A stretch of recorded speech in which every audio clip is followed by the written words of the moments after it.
رسول اللہ صلی اللہ علیہ وسلم کے پاس آئے، عرض کیا یا رسول اللہ مجھ سے غلطی ہوئی، رمضان کی رات میں نے اپنی زوجہ کے قریب چلا۔ آپ نے فرمایا کیوں؟ وہ بڑا دلچسپ واقعہ ہے، بظاہر تھوڑا حیا کے خلاف بھی ہے لیکن اتنا بھی نہیں ہے۔ وہ کہہ رہے میری زوجہ کہیں پانی بھرنے کے لیے جا رہی تھی، ان کی پنڈلی کھلی تو میری نظر بیوی کی پنڈلی پر پڑی اور میں بس پاگل ہو گیا بیوی کے عشق میں۔ میں یہ اس لیے بیان کر رہا ہوں کہ جو لوگ نظر کی حفاظت کرتے ہیں وہ بیوی کے عشق میں پاگل ہوتے ہیں۔ جو دن رات انٹرنیٹ پر پنڈلیاں دیکھتے رہتے ہیں انہیں بیوی کی پنڈلی بھی کیا شکل بھی اچھی نہیں لگتی ان کو۔ بد نظری کا یہ عذاب ہے، وبال ہے کہ جو اللہ نے گھر میں آپ کے لیے بٹھائی ہے وہ آپ کو اچھی نہیں لگے گی۔ تو نظر کی حفاظت کیا کرو، اس سے آپ کو اپنی بیوی سے عشق ہوگا، محبت ہوگی۔ بات آ رہی ہے سمجھ میں؟ تو اب دیکھو کیسا روزے کی حالت ہے، رمضان میں پابندی ہے، اسلام میں حکم تھا جو رمضان میں بیوی سے ہم طریقہ کا 60 روزے لگاتار رکھنے پڑیں گے، کتنا بڑا جرم، لیکن صحابی سے برداشت نہیں ہوا، صرف زوجہ کے پاؤں پہ نظر پڑی ہے۔ تو وہ کیسے بیوی سے محبت کرتے ہوں گے اور وہ بیوی کے بغیر رہ سکتے ہوں گے؟ اور آج لوگوں کے فون آتے ہیں ہماری بیگم جس میں کے جاتی ہے اتنی خوشی ایسا اچھا سا فیل ہوتا ہے، ایسا عجیب سا محسوس ہو رہا ہوتا ہے جیسے آزاد ہو گئے۔ تو میں کہتا ہوں ظاہر ہے اب تمہیں موقع مل گیا کنڈی لگانے کا، ٹھیک ہے نا، اور یہ آنکھ مٹکے کرنے کا، تو خوش تو ہوگے۔ تو یہ بھی ایک عذاب ہے جو لبرل لوگ نے جس عذاب میں ڈالا ہوا ہے نا، اس میں عورت کے حقوق نہیں ہے، عورت کے حقوق نظر کی حفاظت میں اور عورت کے پردہ کرنے میں ہے۔ جب مرد باہر نکلے گا سب پردے میں ہوں گی تو آئے گا کس کے پاس؟ بیگم کے پاس ہی آئے گا۔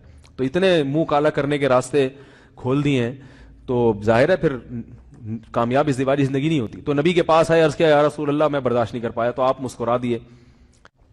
تو وہ نبی کے پاس گئے، یا رسول اللہ ایسے ہوا، مجھ سے غلطی ہو گئی۔ تو آپ نے فرمایا کیوں؟ فرمایا ایسا ہو گیا تھا۔ تو آپ صلی اللہ علیہ وسلم نے فرمایا 60 روزے رکھو لگاتار۔ انہوں نے فرمایا ایک کی طاقت نہیں ہے، اس میں یہ ہو گیا 60 بھائی کیسے رکھوں گا، نہیں ہے طاقت 60۔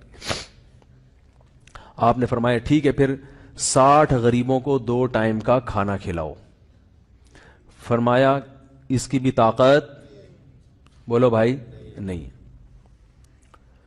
اتنے میں ایک صحابی لائے کوئی چیز صدقہ کرنے کے لیے، تو آپ نے فرمایا چلو اصل حکم تو یہی ہے کہ 60 روزے یا پھر 60 غریبوں کا کھانا، وہ نہیں تو چلو فی الحال ان کو تنبیہ کے لیے کچھ ان سے صدقہ کروا لیتا ہوں۔ فرمایا چلو یہ فلاں خیرات کی ایک چیز لے کر آئے ہیں، تم یہ لے کے غریبوں میں بانٹ دو۔ انہوں نے فرمایا مجھ سے زیادہ غریب پورے مدینہ میں بھائی کوئی بھی نہیں۔ آپ صلی اللہ علیہ وسلم مسکرانے لگے، فرمایا جاؤ کھاؤ اور بچوں کو کھلاؤ۔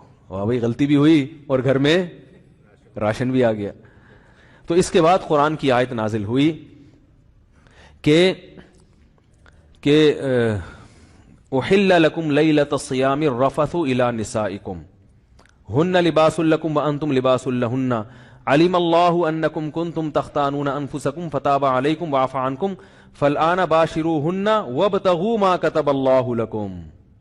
فرمایا اللہ کو پتا ہے کہ تم اس حکم پر عمل نہیں کر سکتے، لہذا رمضان کی راتوں میں تمہیں اپنی بیوی کے پاس جانے کی اجازت ہے، لہذا ان کے پاس جایا کرو اور اس اولاد کو تلاش کرو جو اللہ نے تمہارے مقدر میں لکھ دی ہے۔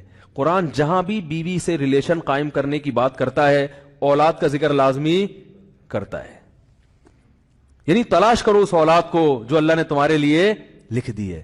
ما کتب اللہ لکم، ما کتب اللہ علیکم نہیں ہے، علا کا مطلب تمہارے خلاف، لکم کا مطلب تمہارے فائدے کے لیے۔ لام عربی میں نفع کے لیے آتا ہے، علا عربی میں ضرر اور نقصان کے لیے آتا ہے۔ فرمایا یہ نہیں کہ اس اولاد کو تلاش کرو جو بطور پینلٹی کے اللہ نے تمہارے متھے لگا دی ہے، جو اللہ نے تمہارے فائدے کے لیے لکھ دی ہے۔ اس سے پتہ چلتا ہے اسلام اولاد کی کثرت پہ کس قدر حریص ہے۔ بات آ رہی ہے اور بھی اس بارے میں آیتیں ہیں قرآن مجید کی، مگر میں اب زیادہ تفصیل میں نہیں جاؤں گا، کچھ آیتیں رہ گئی ہیں، کچھ احادیث رہ گئی ہیں، تو وہ انشاءاللہ پھر اگلے